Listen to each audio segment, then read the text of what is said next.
नमस्कार, जयस किचनमध्ये आपलं स्वागत आहे। आज बनवायचा आहे आपल्याला मुंगाचा शिरा। मुंगाचा शिरा कसा बनवायचा त्याची आपण रेसिपी पाहून घेऊया। चला बनवूया मुंगाचा शिरा। मुंगाच्या शिऱ्यासाठी आपण इथे एक अर्धी वाटी मुंगाची डाळ घेतलेली आहे।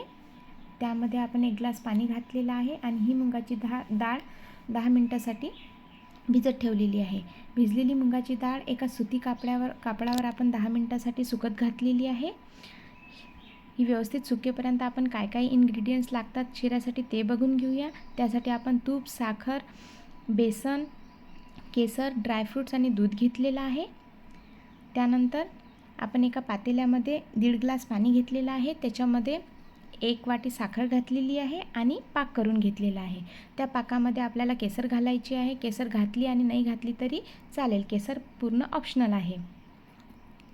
त्यानंतर जी डाळ आपण सुकत घातलेली होती ती डाळ आपण आता व्यवस्थित भाजून घेऊया। बघा 20 मिनिटे आपण ही डाळ ठेवलेली होती। 20 मिनिटांसाठी आपण ही डाळ सुकायला घातली होती, त्यामुळे त्याच्यातलं सर्व मॉइश्चर निघालं पाहिजे। बघा छान अशी गोल्डन ब्राऊन होईपर्यंत ती डाळ आपण भाजून घेतलेली आहे आणि ही डाळ आता ग्राइंड करून घ्यायची आहे मिक्सरमधून। त्यानंतर आपण एका कढईमध्ये तूप घेतलेलं आहे। कढईमध्ये तूप घेऊन त्याच्यामध्ये ड्रायफ्रूट्स हे फ्राय करून घ्यायचे। थोडेसे गोल्डन होईपर्यंत ड्रायफ्रूट्स फ्राय करायचे आहेत। हे फ्राय झालेले आहेत।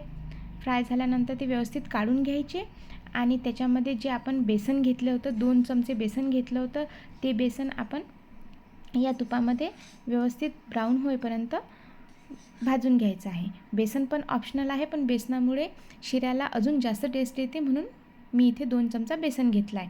त्यानंतर हे बघा मिक्सरमधून ग्राइंड करून घेतलेली डाळ होती ती पण आपण तुपामध्ये घातलेली आहे आणि ती पण व्यवस्थित आपण ग्राइंड करून घ्यायची आहे।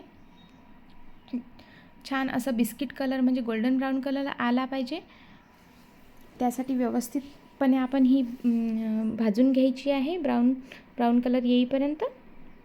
त्यानंतर जो आपण पाक तयार करून घेतलेला होता तो पाक ॲड करायचा आहे शिऱ्यामध्ये।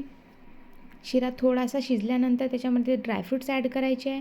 बघा थोडा पाक याच्यामध्ये मिक्स झाल्यानंतर आणि शिरा शिजल्यानंतर असं टेक्स्चर येते। त्यानंतर जेव्हा आपला शिरा तूप सोडणार तेव्हा समजून घ्यायचं की शिरा रेडी झालेला आहे। बघा हा शिरा रेडी झालेला आहे।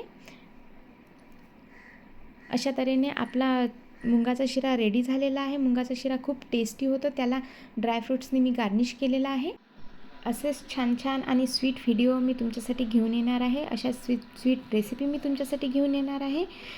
अशाच एखाद्या रेसिपीची जर तुम्हाला डिमांड असेल तर तुम्ही ते सांगू शकता, आपण नक्की ट्राय करू। अशाच माझ्या नवनवीन रेसिपी पाहण्यासाठी चॅनलला लाईक करा, शेअर करा, सबस्क्राईब करा।